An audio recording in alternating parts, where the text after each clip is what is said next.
E aí, turma, beleza? Boa noite.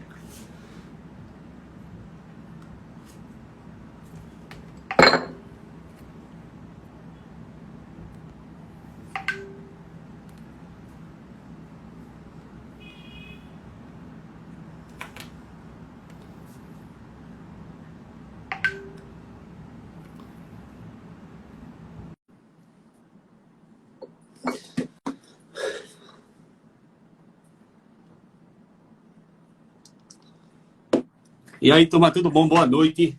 Antes do Vitor entrar aí, quero fazer um preâmbulo aí, explicar a vocês como é que vai funcionar, né? Olha aí, ó. E aí?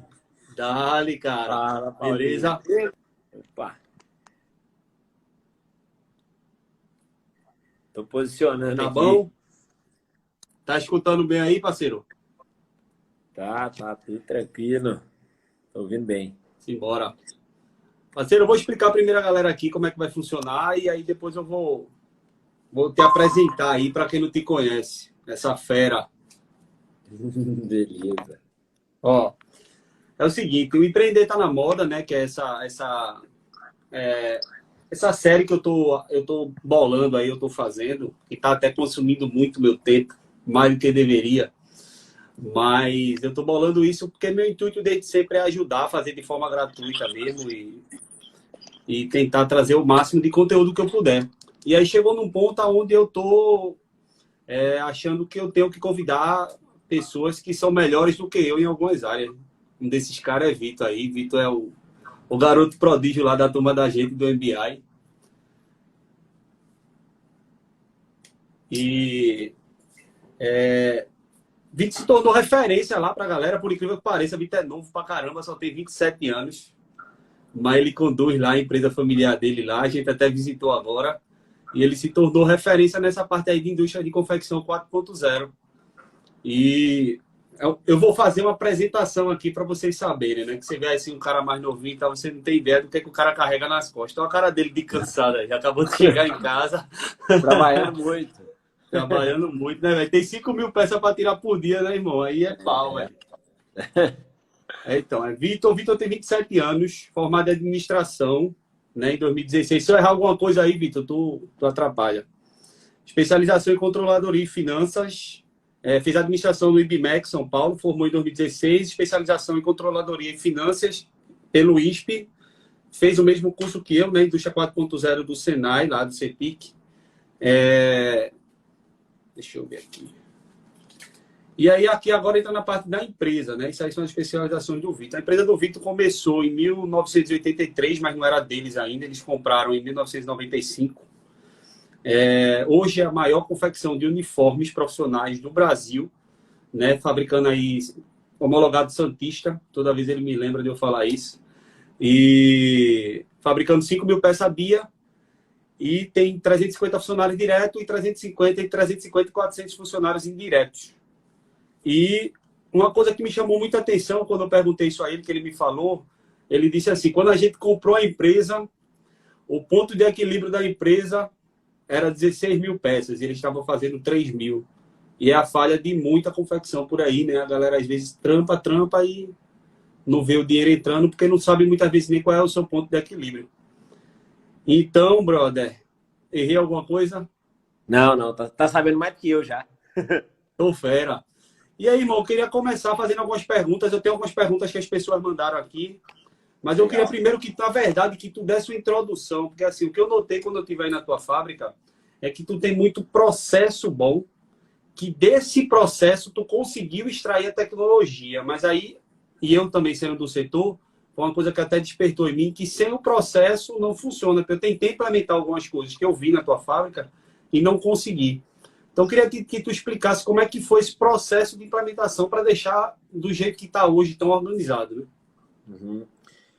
De fato, Paulo, porque a gente começa a ver muito essa questão de ferramentas tecnológicas que estão disponíveis no mercado hoje em dia, né? Então, a gente fala muito aí sobre Indústria 4.0, o curso que a gente fez, e a gente às vezes fica até perdido no meio da quantidade de ferramentas tecnológicas que tem para serem implementadas, né?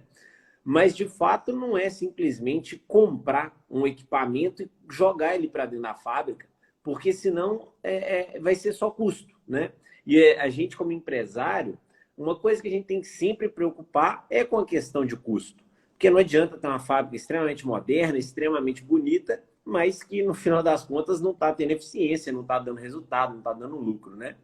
Então, antes de se fazer a aquisição, antes de se definir qual equipamento vai ser comprado, qual automação vai ser implementada, é preciso de ter uma organização do chão de fábrica, né? Então, lá na empresa, a gente implementou algumas ferramentas, algumas metodologias Lean Manufacturing, trabalho enxuto, redução de movimento, redução de desperdícios.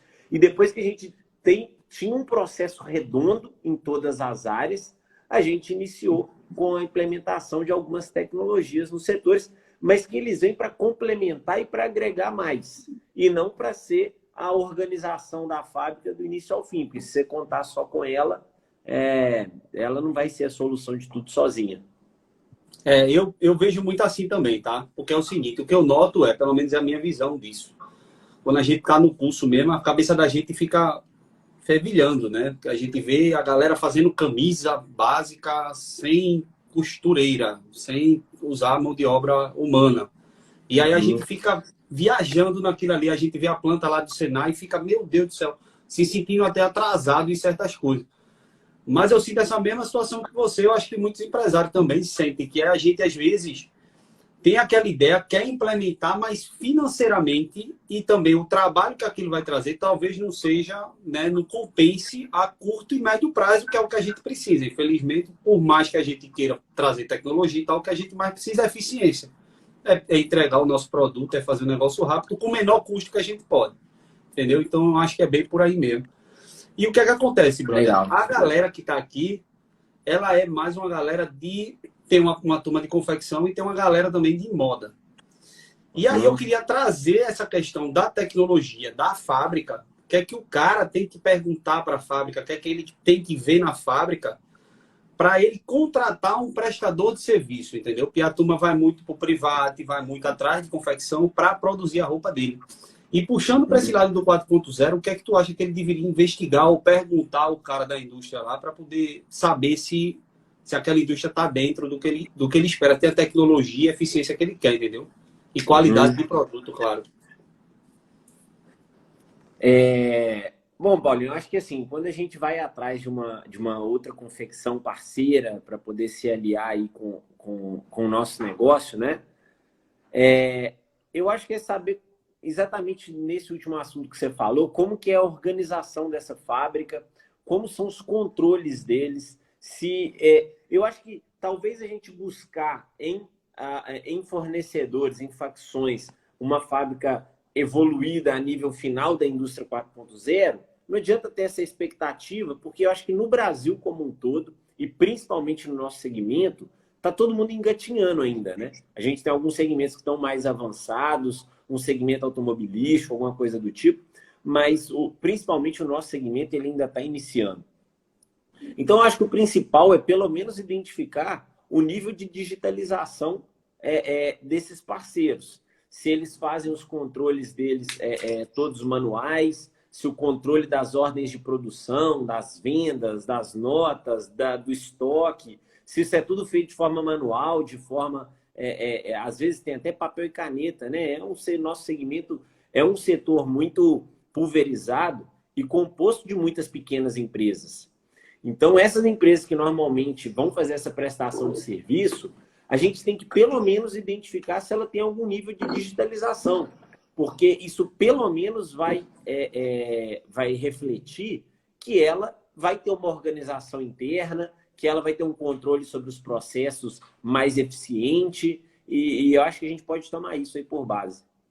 Mesmo que não seja digitalizada, Vitor, eu acho que o que tem que ver é se tem processo, né, irmão? Que é o mais difícil, né? Essa parte cultural da empresa, né? Essa é até a minha próxima pergunta. Quem fez foi o Matheus, lá do Audace, lá na caixinha. O Matheus mandou a primeira pergunta dele, perguntando qual o próximo filme que a gente vai estrelar aí. O filme de Hollywood. E ele perguntou assim, como está sendo aí na tua indústria, né, na Provest lá, como é que está sendo a mudança de cultura das pessoas, né? Na hora que tu implementa, como tu está implementando agora um sistema novo e tal, o que é que tu sente, como é que tu está sentindo a aderência da galera nisso? Eu vou falar logo, eu tenho uma dificuldade absurda com isso, absurda. Eu acho que na Provest, a gente, desde bastante tempo, mesmo antes da gente iniciar com esse processo de indústria 4.0, a gente sempre teve uma mentalidade muito aberta para inovação, né? Então, mesmo não se falando em tecnologias 4.0, mas mesmo se falando em mudanças de processo, em mudanças de layout de produção, etc., a gente sempre teve uma cabeça muito aberta para isso. E eu acho que isso é uma postura que vem muito da alta liderança. Então, meu pai lá na empresa, eu também, depois que cheguei, o fato da gente estar sempre aberto a essas inovações fomenta com que o restante da empresa, e aí os níveis hierárquicos, à medida que vai descendo, que eles também sejam desenvolvidos para esse lado, né? Que eles tenham essa motivação de fazer o novo. Agora, sem dúvida, tem resistência de qualquer parte, né? Quando a gente vai alterar um processo que sempre funcionou de uma forma, a gente vai ter resistência por quem já está acostumado a fazer o processo daquele jeito. Então, uma das grandes transformações que a gente teve na empresa, mesmo antes de implantar o Lean Manufacturing e depois com esses processos de indústria 4.0, eu sempre falo que é a cultura. Então, um passo extremamente importante é desenvolver a cultura da empresa. Porque muitas vezes as melhores soluções não vão partir de um gestor externo, não vão partir de um gerente, eles vão partir de quem está presente ali no chão de fábrica, vivenciando o dia inteiro o problema, e ele tem a ideia de fazer o novo. Mas se a gente sufoca aquela pessoa e fala que é para fazer daquele jeito e que não adianta questionar, às vezes ela não se sente nem confortável para dar essa opinião, né? Então, Entendi. trabalhar muito essa questão da cultura da empresa, fomentar muito isso e manter essa cabeça aberta, sabendo trabalhar com os diferentes tipos de perfis e a pessoa que, infelizmente, não conseguir no final se adaptar às mudanças, infelizmente, ela precisa de mudar de negócio, né? Entendi. Tem que selecionar as pessoas que vão conseguir caminhar com a gente. Então, brother, uma pergunta que eu gosto de fazer é o seguinte. Eu sei que eu acho, né, pela idade que você não está desde do início lá do negócio do seu pai lá. Ele começou um pouquinho antes que você, aí depois você veio e deu essa melhorada absurda que está tendo aí de processo e tudo. Mas eu gosto de história, sacou? Eu gosto de entender como é que funcionou a história do cara, desde que ele entrou e tal. E, bicho, o que é que foi mais difícil para tu? Tu que encabeçou essa questão aí do 4.0, de botar processo, de trazer, meu irmão, tu agora mesmo tá botando um sistema que a gente tá querendo até testar. E isso é uma dificuldade absurda. Eu sei o que é isso, ainda mais numa fábrica do tamanho da sua. Deve ser loucura para você conseguir balancear o dado que tu já tem, jogar pro sistema novo. Eu nem imagino o trabalho que isso deu.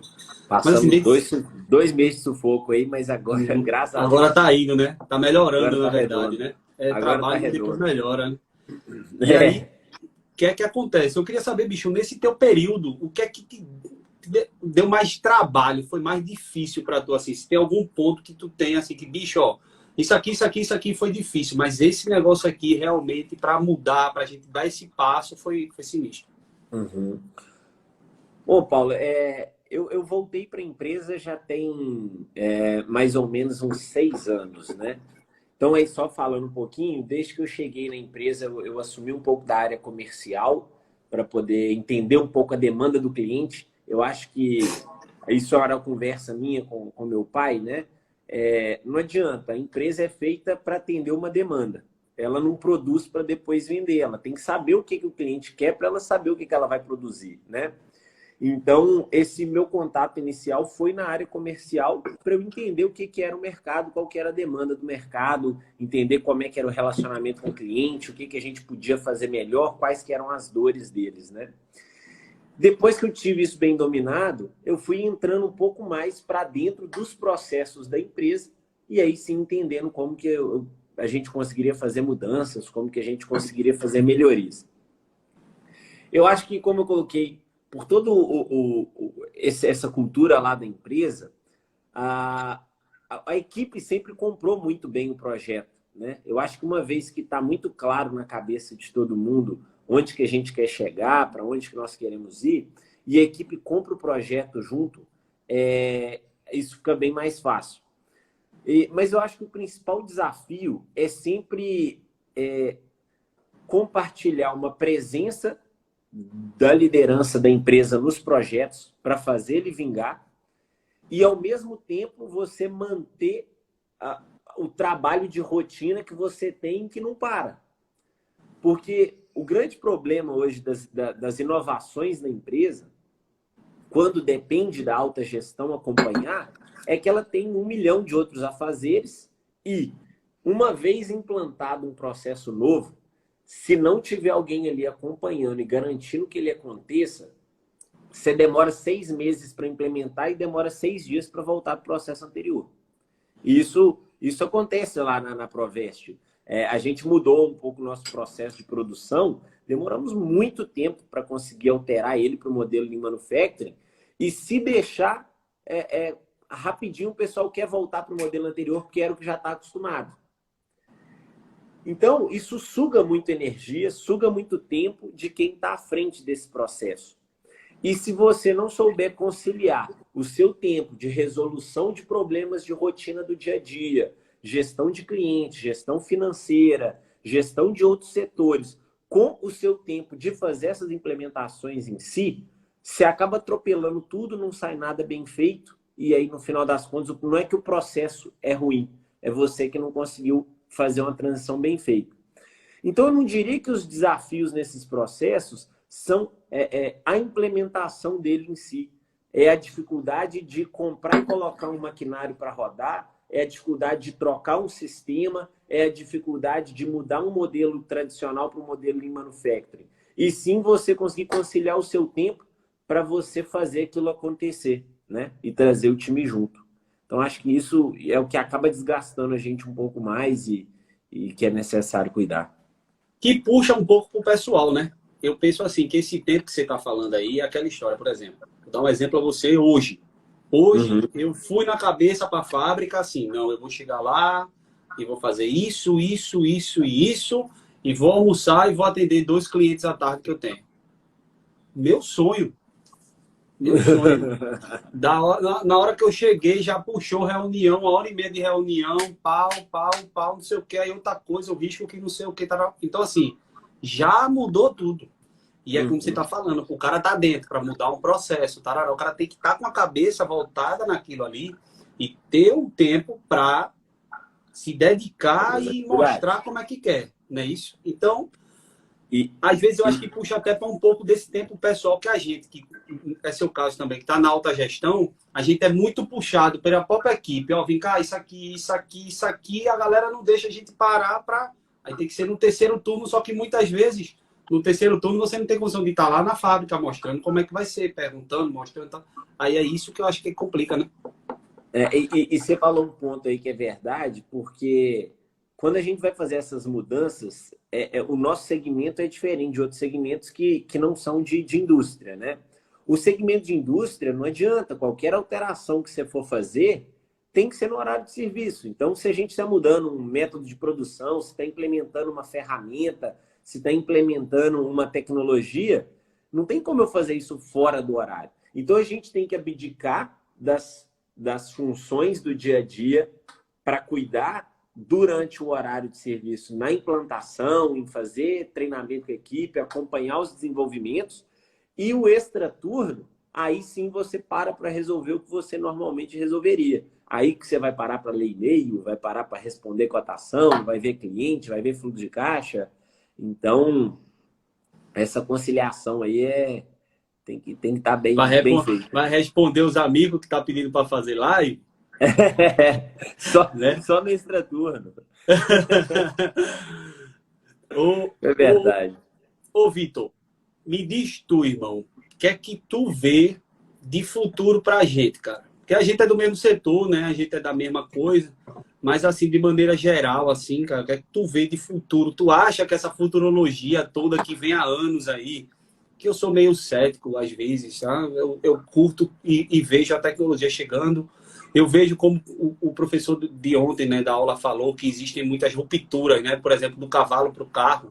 E agora já está saindo do carro individual, talvez para um carro compartilhado. A gente não sabe ainda como é que vai funcionar isso aí, um carro elétrico. Mas, ao mesmo tempo, se você for parar para ver racionalmente, a nossa indústria, porra, há 100 anos aí que ela engatia nas novidades, né? Ela está engateando. Então, às vezes, eu sou até meio cético, não sei se isso é ruim até para mim, porque eu acho que, por um longo tempo, aí, assim, vai ser as melhorias de maquinário, uma máquina que prega um botão automático, uma botoneira automática e tal. Mas no frigir dos ovos ainda vai ter que ter muita mão de obra, ainda tem que ter muita gente trabalhando, porque o que mais influencia, pelo menos na minha visão, na nossa indústria, é pessoa, velho. A gente está falando aqui, para implementar processo, é pessoa, venda comercial, é pessoa. Então, tudo a gente ainda depende muito de pessoa. E eu não vejo, no curto e até o médio prazo, uma mudança, uma disruptura tão grande como a galera está falando aí na tecnologia. E aí eu queria saber de tu, o que é que tu tem de visão de futuro e tal, disso aí. Legal. Ô, Paulo, eu acho que você, igual, tem aberto o canal aí para incentivar novos empreendedores desse segmento de costura, né? Segmento têxtil, de confecção. E, assim, o que eu vejo no nosso mercado é exatamente isso que você falou. Diferente de outros segmentos que, com o passar dos anos, a tecnologia invadiu e tomou completamente os processos deles, né? Você pega um segmento agro, um segmento automobilístico, um segmento de produção de remédio e vários outros segmentos industriais, a tecnologia dominou o processo do início ao fim. E hoje o trabalho manual deles é basicamente controlar a máquina. Eles deixaram de ter, eles começaram a ter operador. Você falar, eles deixaram de ter ali o artesão, deixaram de ter a pessoa que faz a função e começaram a ter um operador de máquina. E, de fato, o nosso segmento, já há algum tempo, né, desde que surgiu, tem várias máquinas que automatizam, tem controles, tem processos, mas não tem uma automação tal do processo que revolucione o setor. Antes disso, o setor funcionava assim, depois disso, funcionava de outra forma, né? Eu acho que desde sempre foi esse processo bem manual mesmo. Isso a gente tem algumas desvantagens, mas também tem outras vantagens, né? Como que eu vejo isso? Hoje, se a gente pega, eu comentei, por exemplo, o setor automobilístico. A gente pega o setor automobilístico, ele é consolidado hoje, aqui no Brasil, talvez, em produção, né? Umas 5 grandes marcas, talvez, 6 grandes marcas, 6 grandes indústrias automobilísticas. E não adianta querer entrar outra indústria automobilística no mercado. Não tem como o Vitor falar assim, acho que eu vou começar a produzir carro e vou montar uma indústria automobilística. Porque o custo de capital para se iniciar um negócio é impossível. Eu, para comprar o maquinário e montar toda a linha de produção que é necessária para produzir um carro ao custo que uma indústria automobilística hoje produz, é inviável. Já no nosso segmento, e aí para os seus seguidores que estão querendo começar, a gente não tem isso. Então, nós temos algumas desvantagens de não ter hoje grandes consolidações de grandes indústrias produtoras, mas, ao mesmo tempo, isso dá uma janela de oportunidade para novos entrantes, que é um segmento onde hoje não tem se que fazer investimentos estratosféricos a nível aí dessas outras empresas para se iniciar um negócio. Então, é um mercado que dá muita oportunidade e não é à toa que a gente vê que é um mercado que tem hoje pessoas fortes, pessoas consolidadas, mas que começaram lá de baixo e que foram, como é o caso do pai, como é o caso seu, como é o caso de várias outras pessoas, que começaram lá de baixo e foram com isso construindo todo o patrimônio, toda a história, foram evoluindo. Mas é um mercado que dá condição hoje para que isso aconteça, né? E com relação ao futuro, bom, a gente já viu, né? O pessoal está tentando investir em fazer máquinas cada vez mais automáticas. Se surgiu a ideia de falar uma máquina que produz a peça e costura ela do início ao fim, mas o projeto ainda tem uma série de falhas é até de uma empresa lá dos Estados Unidos, software, que chama. O projeto tem algumas falhas, não foi para o mercado e, de fato, eu não vejo no curto prazo uma máquina substituindo completamente o trabalho de uma costureira. Agora, o que eu vejo são máquinas cada vez mais automáticas para fazer partes dos processos. Então, por exemplo, lá na Provest, hoje a gente já tem uma máquina que prega e passa o bolso automático. Então, é um trabalho que eu não preciso mais da costureira, eu tenho um operador. Fazer a bainha de bolso, fazer assim, a máquina de bordado, claro, é automática. Pregar uma entretela e etc. Então, a gente tem alguns processos que são específicos do nosso segmento que já começam a surgir máquinas que automatizam, mas sem excluir a necessidade de uma costureira, de um trabalho manual para fazer o fechamento da peça, que é na hora de pregar uma manga, que é na hora de pregar uma gola, né? Então, eu acho que é um setor que vai continuar demandando muita mão de obra. E a minha opinião pessoal, eu acho que uns setores que demandam mão de obra são pouco valorizados, mas à medida que avança essa tecnologia, eu acho que eles tendem a ter lá na frente uma valorização maior, porque são setores que empregam. E aí acaba se tornando fundamental, porque todo país precisa, né? De ter uma mão de obra empregada, manter o nível de empregos, etc. Puxando dois ganchos, esse que tu terminou aí, porra, a gente é desvalorizado pra caramba. Eu não sou de estar passando muito, a gente é desvalorizado pra caramba, a gente emprega muito direto e indiretamente, né? Eu aqui tenho pouca costura na fábrica, mas tenho muita costura terceirizada. Então a gente emprega muito direto e indiretamente. E a gente é muito desvalorizado. Na última vez que eu vi, a gente era o segundo empregador, velho. E o incentivo da gente é baixo. Pequeno, muito baixo. Para mim é nada, mas ainda tem alguma coisa, mas é muito pouco. Então eu acho que deveria valorizar mais assim o segmento da gente, que a gente emprega pra caramba, o que é muito bom, né? Porque os empregos cada vez mais escassos, cada vez mais tecnologia e nosso segmento precisando de mão de obra. Então deveriam olhar para a gente com esse carinho, né? E o segundo gancho dessa tua fala foi um negócio que teu pai falou. Tu estava falando aí, eu me lembrei, quando a gente esteve aí, que o teu pai falou assim, nosso segmento, porque você falou daquela questão da facilidade de você começar, porque de qualquer forma não é caro. Você começa com pouca grana. Então, desenvolver. O caro do nosso segmento é o cliente que a gente tem. Tô querendo, viu, filho? Cadê os pedidos? Tá pensando que vai passar despercebido, né, velho?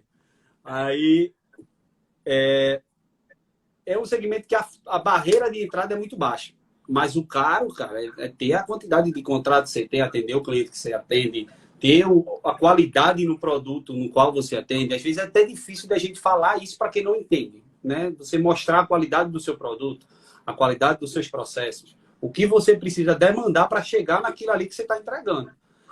Mas uma coisa que ele me falou que me marcou muito e realmente eu nunca tinha parado para pensar nisso, parei só depois que ele falou, é o tipo de negócio que ninguém compra. Muito raro a gente receber proposta de compra. Por conta dessa questão da barreira da entrada, é muito baixa. Então, quando o cara olha para o negócio da gente, ele vê basicamente gente e máquina. Então, ele, se eu quiser fazer um negócio desse, eu vou ali, pego o galpão, meto máquina dentro e gente para trabalhar e faço a mesma coisa.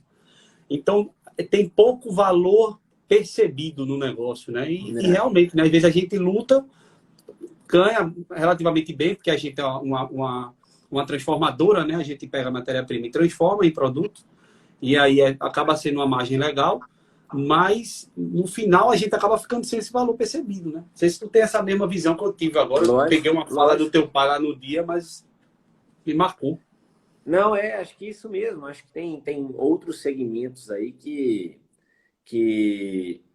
tem mais tecnologia, que dependem menos da mão de obra ou tem mais barreiras de entrada, são segmentos que a gente vê sendo negociados hoje aí o dia inteiro, né? Lá na Provest mesmo, a gente iniciou tem uns 2 anos com o segmento de distribuição de EPIs, né? Então, o próprio segmento de distribuição de EPIs é um segmento que tem compra e venda de empresas o tempo inteiro, porque você compra ali a gestão da carteira do cliente, né? A pessoa que compra uma empresa de distribuição, ele compra a carteira do cara e só inicia a fazer os processos ali de compra e venda. Mas a pessoa que hoje compra uma fábrica, ele precisa de entrar a fundo para a administração. Não é um negócio que vai girar sozinho e tranquilo e depender de pouca mão de obra. Então, ele não é consolidado pelas grandes empresas e aí a gente acaba não tendo essa referência de mercado, né? Não tem grandes empresas fazendo grandes aquisições, que é o que movimenta.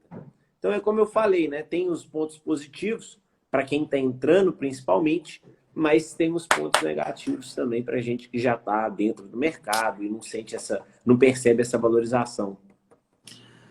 Já estamos caminhando para o final. O Vitor chegou aí já cansado, já deu uma baita colher de chá. Acho que ele não chegou nem a jantar. Já jantou, filhote? Não, hoje só almocei hoje. Tá bom. O Vitor tem que jantar. Já estamos caminhando para o final. Se alguém tiver uma pergunta, pode fazer. Eu vou começar a encerrar aqui. Se tiverem alguma pergunta aí, podem fazer a gente. E, bicho, queria te agradecer, meu irmão. Falar mais uma vez aí. Ó quem tá aí, ó. João das Meia. Melhor negócio do mundo. Esse é fera também. Só trabalha 24 horas. De casa ele controla tudo, meu irmão, por aplicativo. E Esse o dinheiro não para de cair na conta. Oi? Esse é um negócio bom de comprar. Isso é bom, né? Quem tiver dinheiro aí para comprar um negócio, eu indico do João. O meu é trabalhoso pra caramba. Do João não, é só ficar em casa no aplicativo. Vendo as meias cair lá no cestinho. Cara, te agradecer. Falar mais uma vez, que talvez você não tenha essa noção de você, apesar de ser o cara mais novo do curso, é o cara que se tornou referência na indústria 4.0. Né? Então, assim, tá todo mundo falando que o Vitor do 4.0, e realmente, quando eu conheci a fábrica, pô, irmão, é coisa linda de ver, tá? Sonho de consumo, ter um negócio organizado desse jeito é top de verdade. Muito investimento, né, irmão? Eu vi lá que tem muito investimento, não é só investimento financeiro, investimento de tempo para poder implementar aquela quantidade de processo. O negócio tá bonito, tá rodando redondo, né? Tá faturando bem, que é o importante, tá tendo gás financeiro, né? Porque sem a questão do capital de giro, irmão, nosso negócio, você sabe disso, não vai para frente, não caminha se a gente não tiver um bom capital para atender nossos clientes. O negócio não caminha. Isso serve também para quem está pensando em começar. É um negócio que a barreira de entrada é pequena, mas o quebra-quebra é muito grande. Então, entrem sabendo que o negócio é punk, é difícil, é complicado. É gostoso, é prazeroso, mas é complicado. É tipo, como a galera fala, tipo ter filho, né, velho? É bom, mas dá muito trabalho. Então, é verdade. Né, velho? Parabéns aí, irmão. Obrigado mais uma vez. Valeu, Paulinho. Eu acho que é exatamente isso, né? A gente recebe muitos visitantes aqui na fábrica e tem o maior prazer de portas abertas para o pessoal ver. Porque a gente tem muito esse conceito que, assim, não é a pessoa ir na fábrica do outro que ele vai sair, vai copiar tudo, porque aquilo não é construído da noite para o dia, né? São muitos processos a serem implementados, muitas mudanças a serem realizadas, e isso leva tempo. Então, se isso leva tempo, da mesma forma, não tem porquê os empresários aí do ramo de confecção se desesperarem na hora que eles visualizam um outro modelo ou visualizam uma outra fábrica e achar que vai da noite para o dia transformar o processo de produção e aumentar 50% a produtividade, porque não vai, né? De fato, eu acho que tem que colocar objetivos de curto, de médio, de longo prazo, traçar um plano de ação legal, com metas a serem estabelecidas e começar a fazer essas mudanças pouco a pouco. É isso que a gente fez lá na empresa. Aquilo tudo que você viu lá são processos que tem anos que a gente está trabalhando. A gente não acha que vai sair do dia para a noite uma fábrica completamente manual e vai, daí a um mês, ter uma fábrica completamente digital. É escolher um processo. Como nós vamos melhorar esse processo? O que nós temos para fazer em relação a pessoas? O que nós temos para fazer em relação ao processo em si? Ele pode ser otimizado? Ele pode ter alguma redução de movimentos, de desperdício? Ele tem algum maquinário que vai melhorar ele? Então, é analisar todos os aspectos e ir trabalhando processo a processo, né? Porque o importante é estar melhor a cada dia, né? É estar melhor do que ontem e pior do que amanhã, né? Então, então, eu acho que as pessoas aí da confecção colocarem isso em mente e se desafiarem aí a terem melhorias contínuas, a cada semana apresentar um projeto de melhoria, porque quando se surpreender e olhar para trás, eles vão ver o tamanho da evolução que eles tiveram. E demanda, né, brother? A gente fala muito de processos, são de fábrica e tudo, mas o coração do negócio está na demanda que é gerada pelo comercial, velho. Então, tudo isso é muito lindo, mas se não tiver demanda para implantar, para ter grana e etc e tal, e fechar bons negócios, o negócio não vai para frente. Então, a gente tem que se concentrar muito em venda, atender bem nosso cliente, para manter o cliente que a gente abriu e abrir sempre novos clientes e ter mais pedido, porque isso é o que vai dar o pulmão que a gente precisa para poder crescer, né? Paulo, e é até legal você comentar isso, porque, de fato, eu acho que uma outra coisa que tem que ser analisada na hora de fazer melhorias na empresa, seja melhorias relativas à indústria 4.0 ou a outros temas, é analisar o momento da empresa. Porque, assim, empresário, não adianta. Se ele tiver com problema financeiro, vamos supor, ter um descompasso do fluxo de caixa, não adianta você querer implementar nada na empresa que enquanto não resolver o fluxo de caixa, ele não tira a cabeça daquilo. Então, acho que é fundamental analisar o momento antes de fazer investimentos, até para você saber se vai estar na hora, se você vai conseguir se dedicar. Porque é aquilo que eu falei, senão depois dá errado o processo que você está implementando, ou dá errado o investimento que você está fazendo, e você acha que é por conta do objeto. E, na verdade, não é. É por conta do momento que você está fazendo essa implementação. Então, é isso que você falou. Acho que tem que estar sempre atento à demanda, o comercial, está entrando pedido, está tendo um bom fluxo de caixa, a empresa está bem equilibrada financeiramente? Tá. Então, tudo bem. Vamos agora fazer melhorias para aumentar esse resultado. E não fazer melhorias para construir o primeiro resultado. Né? Falou então, tudo. Isso é tudo feito para melhorar e não para ser a fonte de receita.